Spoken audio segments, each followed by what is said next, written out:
Thank you, Mr Acting Deputy President. I think it's appropriate, particularly as I look up to the young people who are here in this chamber and understanding about the history of Australia and our relationship with other nations, that when Australia was faced by invasion by a totalitarian regime of the imperialist Japanese government, we called out help to the Americans, and they said, "We've got your back."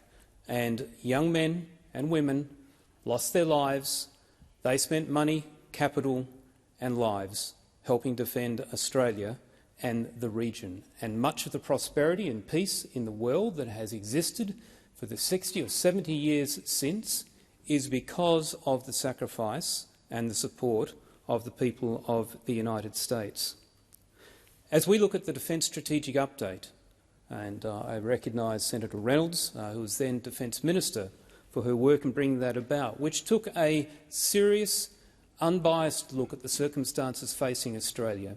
It is clear that we face circumstances today that we have not faced since those dark days of World War II, both from grey zone activity, various economic coercive measures, as well as the military build-up in our region.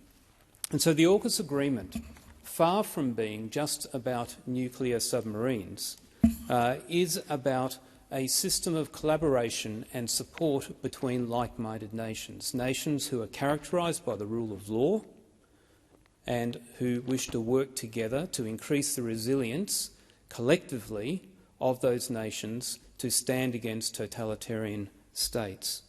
So as well as the submarines, it covers a whole range of things such as precision-guided munitions, undersea capabilities that are autonomous systems, quantum technologies, artificial intelligence and autonomy, advanced cyber, hypersonics and counter-hypersonic capabilities, various forms of electronic warfare, innovation and information sharing. And that is partly because of the lessons we learned during COVID, where we found that supply chains were incredibly vulnerable, often very narrowly sourced to nations such as China, where the Chinese Communist Party are coercive in their behaviour, and we need to have supply chains and technology with allies that will enable us to actually maintain peace and stability in the region.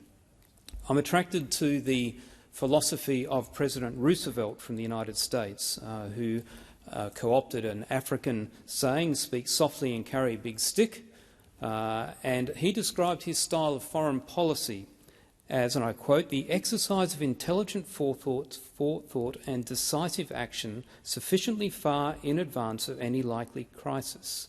As practised by Roosevelt, the so-called big stick diplomacy had 5 components. First, it was essential to possess serious military capability that would force an adversary to pay close attention and to calculate the risk. The other qualities, and these are not talked about as much, but they are important, were to act justly towards other nations, never to bluff, to strike only when prepared to strike hard, and to be willing to allow the adversary to save face in defeat. Now, history teaches us that there are authoritarian powers who see weakness and a lack of commitment as a reason to act. And the war in Ukraine, we see at the moment with the illegal and brutal invasion by Russia, is a case in point. But we can also look back through history.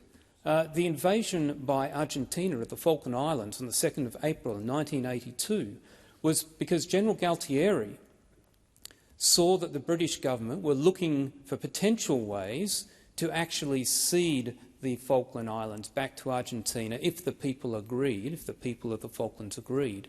And the assessment by people in strategic think tanks was that a military response to an invasion was impossible. He saw that weakness for domestic political reasons. He acted, he invaded.